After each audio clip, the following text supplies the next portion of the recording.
All right, so we got Barkley and Maxie from RockBoy Radio, and most people know him from being the drummer in Megadeth for 10 years, man. 10 years was a good stint with Megadeth. But I get the feeling after listening to his new band and how much they bring it, and seriously, like they shove it down your throat, man, that's all about to change. So welcome to the show, Active Defiance founder, Mr. Shawn Drover. Hey, guys, how you doing? We are doing good, man. It is quite the honor to have you on. We appreciate your time. A few technical difficulties, but we got them behind us. We got you on now. We're ready to go strong, so we appreciate it. No problem at all. I'm kind of bringing a little, maybe a little heat with the first question here, but I mean it with the utmost respect. Why in the hell would someone in today's environment want to start a metal band? I mean, it's tough out there. What was the motivation? What's the upside for you?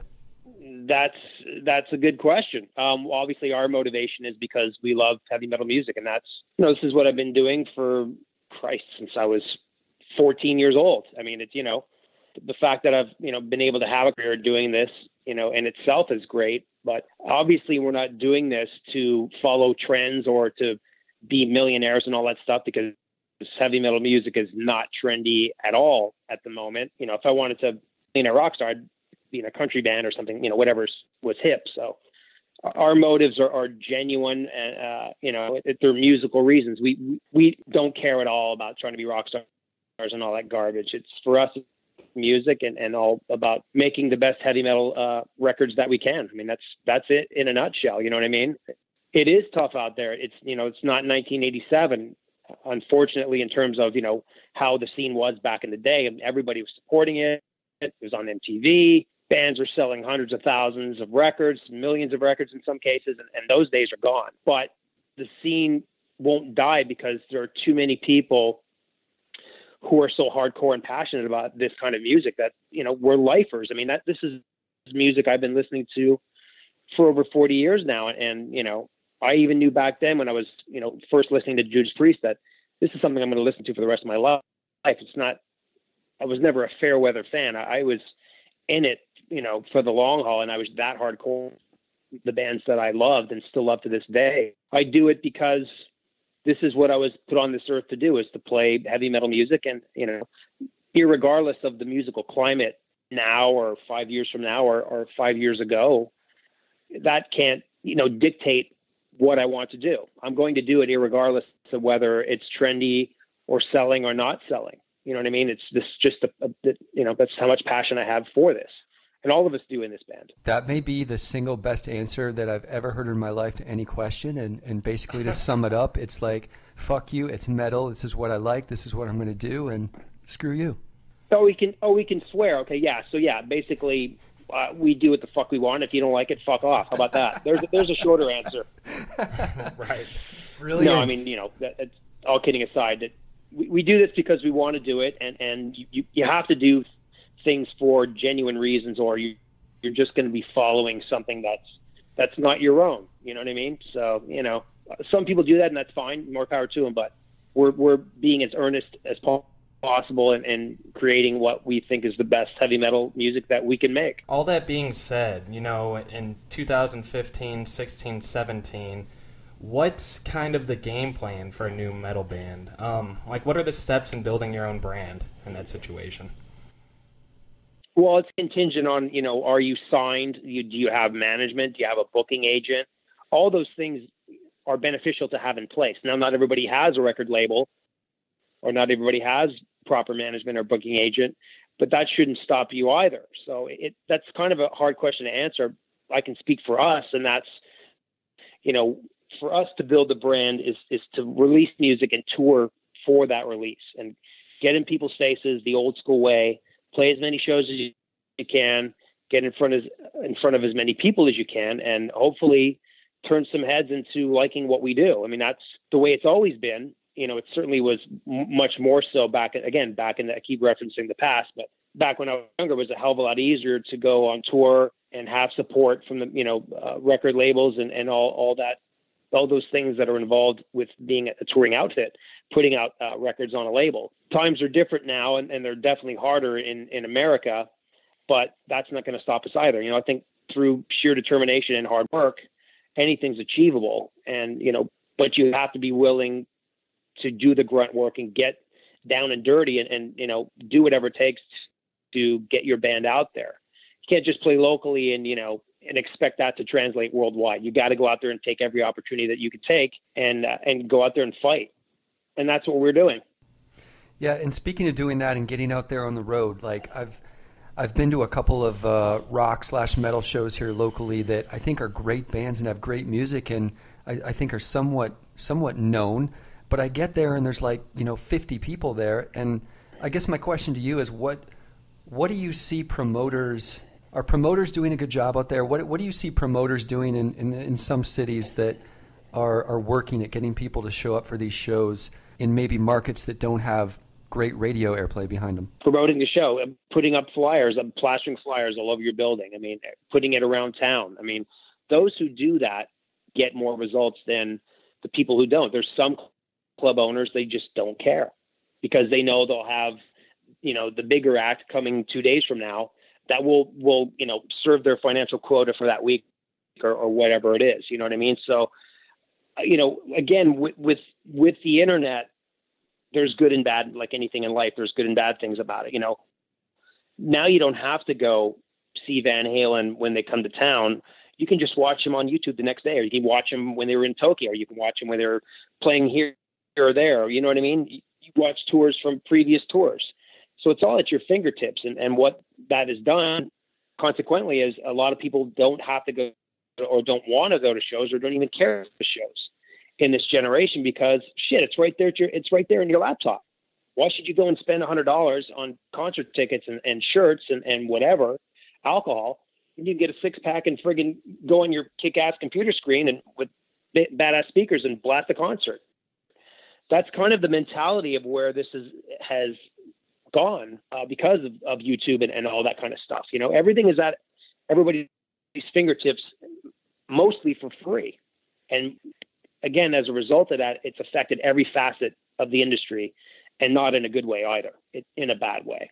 Yeah, and you see a lot of bands that are really doing their best and trying to think outside the box in terms of making their shows more experiential and, the meet and greets. And I saw one band the other day that just announced a tour that's doing, they called it a pizza party on their bus after the show. I mean, sure. They're trying to make it Go ahead. You could never do that back in the day. That didn't exist back in the day. You couldn't meet Aerosmith and have a pizza party. It just wasn't. There were no meet and greets back then. They did not exist. Now, the fact that they do exist now, God, I wish I could have met Rush in 1981. When my first concert, I wish I could have went to the Forum Montreal backstage and been part of a VIP thing. I would have done it in a heartbeat for numerous concerts that I've seen over the years. Queen, Van Halen, Ozzy Osbourne. It goes on and on and on. But that didn't exist back then. So that to me is a great thing. It enables fans to meet their heroes or meet bands that they love and respect. And that's a great thing. But it's almost come out of necessity at this point, mm-hmm. Certainly for a lot of bands, not all bands, but it generates income, doesn't it? Yeah. They're not doing it for free. They're doing it, so bands are trying to find clever ways to supplement the income that they're getting for the shows. And again, I'm not talking for everybody. I'm not speaking about, Metallica, gargantuan bands like that. I'm talking about bands more on a street level, such as ourselves. You have to come up with ways to generate interest and essentially generate income to keep the wheels in motion. So you're not going home, in the red, owing 10 grand, 15 grand for whatever it is. You know what I mean? I'm just throwing out random numbers, but that's the way it is. And again, there's good things about it and there's things that aren't so great about it, but you do what you have to do to survive out there. And some bands are willing to do that. And some bands, they're just not. And those bands fall by the wayside. Yeah, and I actually love it. I love all the experiential meet and greet stuff. I mean, I'm scared to look at my bank account and see how much I've spent on that stuff in the last 2 or 3 years. I mean, it's a scary number, I'm sure. But are you guys getting on board that kind of meet and greet train? Are you guys doing stuff like that on the road? We did that on all four of. We did 4 tour legs in support of First Record Break and Burial.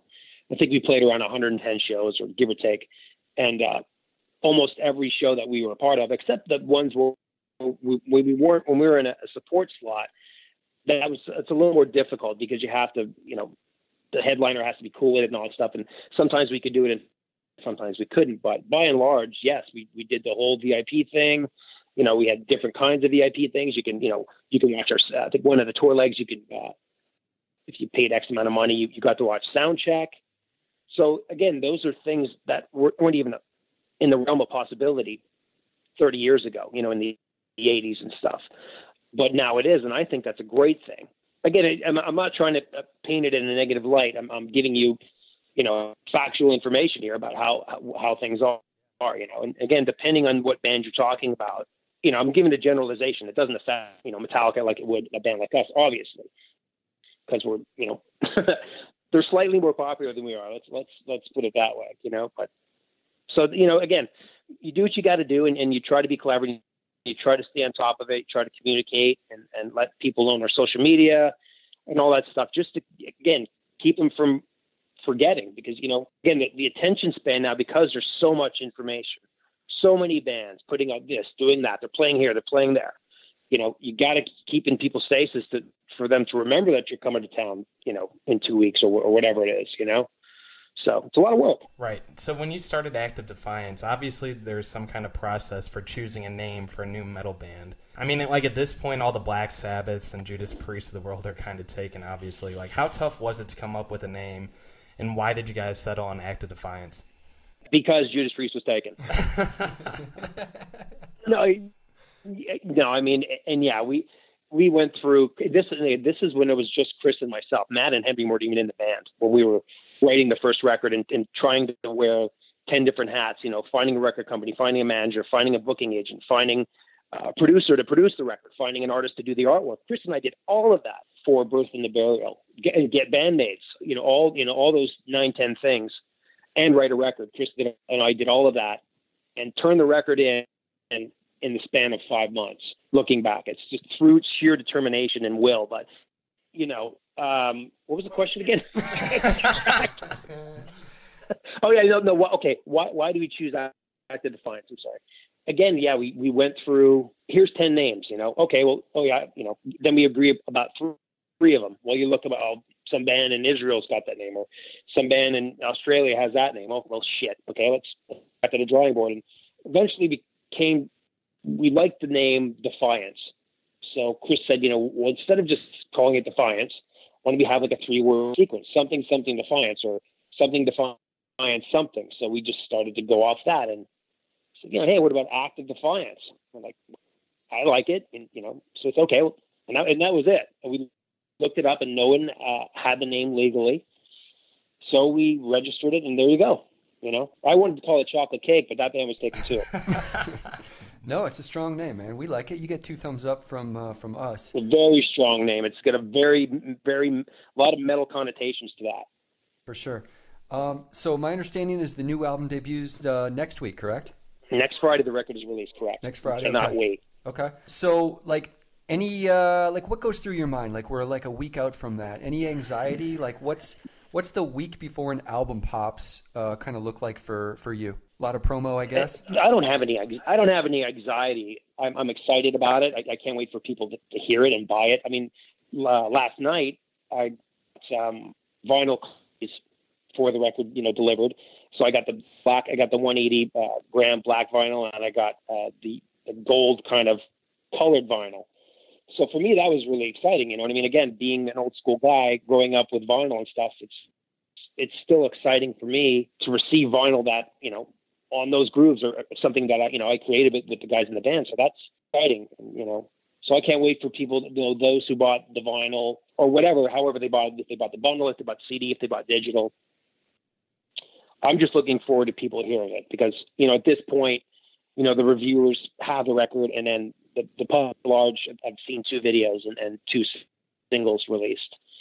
So they haven't heard the record, and, we're really proud of it. We're excited about people hearing it because, we worked our butt off on this record and we thought we all think it turned out very well. You guys are definitely grinders. I mean, you guys have a lot of tour dates, especially when you put out the last album. So I'm assuming you guys are going to be on tour right after you release this.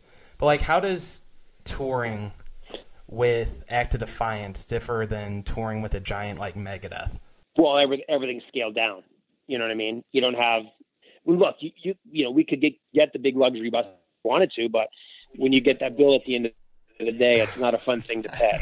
You know what I mean? So, you know, if you want to go home owing your ass, that's not something we're interested in. So everything's scaled down.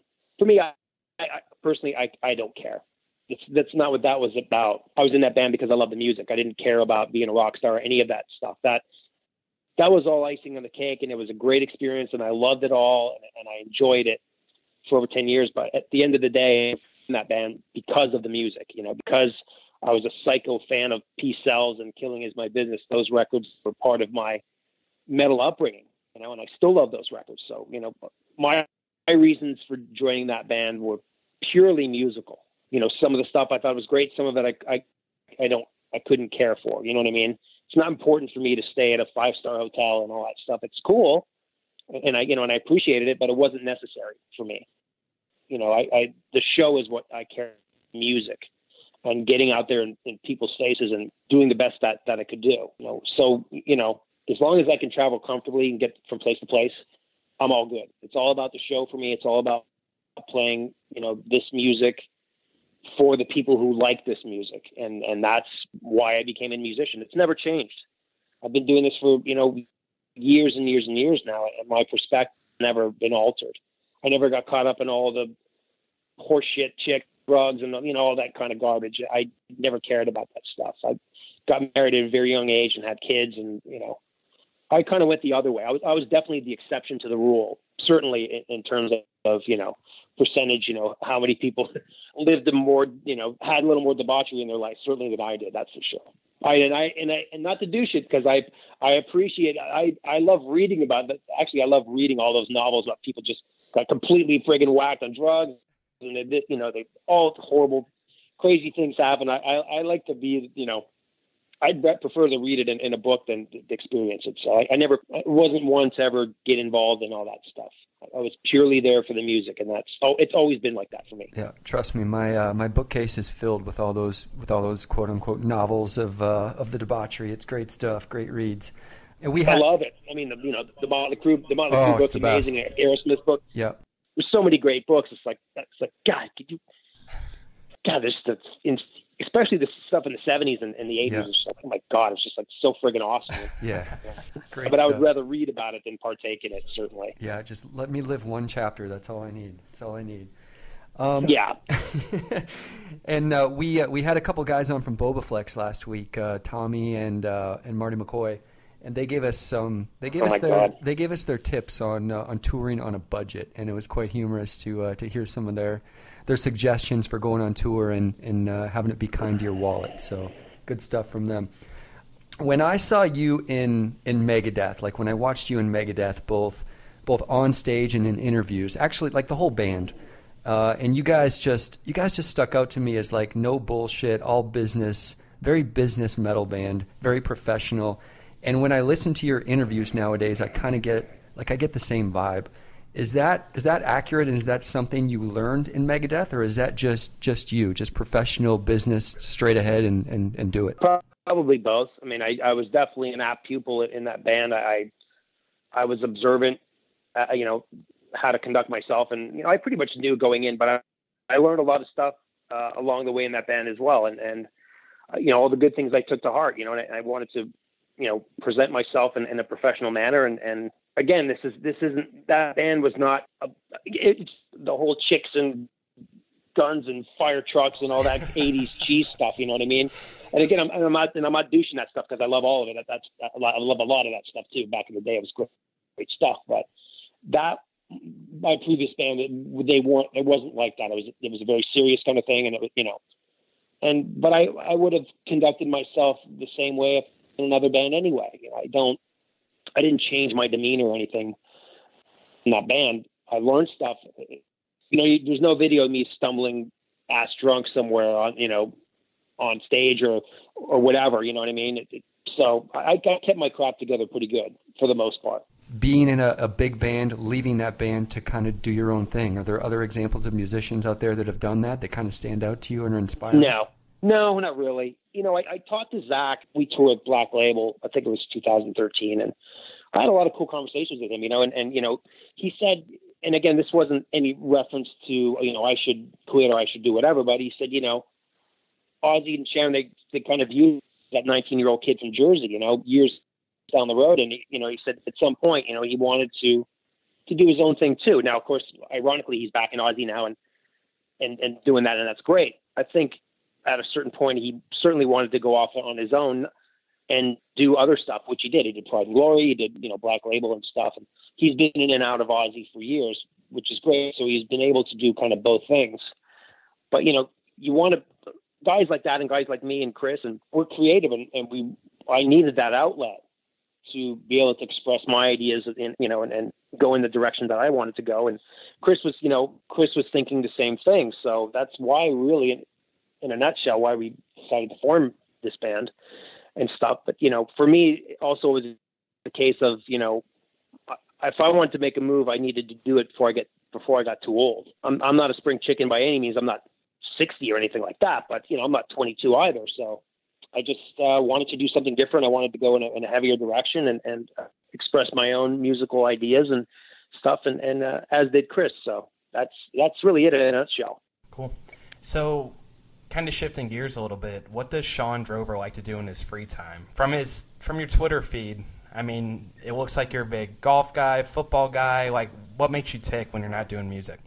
Outside of my family, yeah, golf. I mean, I'm an avid golf junkie. I've been playing for over 40 years since I was 9 years old. I took it out. My father gave me, cut down an old set of golf clubs and gave them to me as a kid. And, he got a membership, and I was just hooked immediately. And I can't tell you why. It was so long.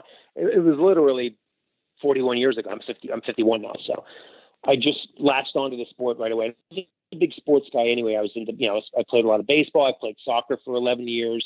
We didn't have a football team where I lived in a small town, so there really wasn't a big football team. Although I was a huge fan of watching the NFL and watching college football as well. In terms of playing stuff, golf is certainly my passion. I'm going to play tomorrow morning, but that makes me happy. It gets me out of the house for 5 hours and get some fresh air, and you get to smack a golf ball around and get your aggressions out, and that way. There seems to be a commonality, isn't it? I mean, I beat drums and I beat golf balls, so maybe I have more aggression or anger than I thought I did. It's a good way to get that kind of those violent thoughts and just beat the living shit out of a golf ball or a set. And it's, I guess, I really never really thought of it that way. Sure, it's funny. I like to hit things. What do you want me to say? I like to hit things. Right. It's funny because you couldn't find a more different pastime than metal and golf, I think.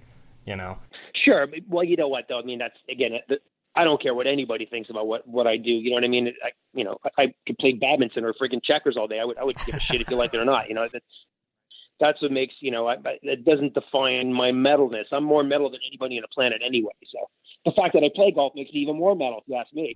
We kind of have a segment called Rapid Response, and so this is going to be the last section we do. And really just quick hits, one-word answers. I'm going to go down a list and just ask you a question. The first thing that comes to your head, just let me know, all right? One word. It has to be one word? No, just short phrase, I guess. Okay, just keep it as short as possible. Yep. All right. So, best living drummer? Neil Peart. Beer or liquor? Both. Favorite fast food joint? Oh, God. Ruth's Chris Steakhouse. Best non-Shawn Drover Megadeth song? Oh, that's easy. Conjuring. Favorite PGA golfer? Jack Nicklaus. Tom Brady or Big Ben? Big Ben. Are you kidding me? Five Finger Death Punch or Ghost? Oh, man. I like them both. Five Finger. If I had to pick, I'll say Five Finger. Best new band besides... Both very different bands. Best new band besides Active Defiance? Define new. I'll say within 10 years. A band that came out the last 2 years or last 10 years? Last 10. We'll say that. Oh, man. Gojira, but they've been around longer than that, but they've just really latched on the last, 4 to 5 years. Everybody's kind of been exposed to them. Sure. We'll count it. Best show on Netflix right now? Oh, that's easy. Ozark. And first choice to co-headline a tour with? Co-headline a tour with. Realistically or unrealistically? Both. Unrealistically, co-headline with Judas Priest, which of course you can never co-headline with Judas Priest. So, co-headline with, God, I don't know. I mean, we co-headline with the Legion. That was a good matchup. That was a good time. we're kind of on the same level. That's probably the best answer I can give you. Is we did that with Elysian. That was a really good co-headlining tour. We're both young bands, and we're kind of at the same at this point. Yep, that sounds good. And actually, you had us at Judas Priest. We would we would love to see that. That's just to say the co-headline with Judas Priest is funny as shit. So I had to say that as an unrealistic. Yeah. Well, we're co-headline ability. We're big Priest fans here, so we love them. But they're my favorite band, favorite metal band, hands down. Yeah, for sure, rightfully so. So that's pretty much the extent of the interview, man. We very much appreciate the time. I know we had, again, that little delay at the beginning with some technical difficulties, so we appreciate you bearing with us. And, dude, we just think of the world of you, man. Very professional and awesome musician for sure. So we wish you the best of luck with Act of Defiance and appreciate the time. Great. Thanks, guys. Have a good day. Yep, you too. Thanks, Take care.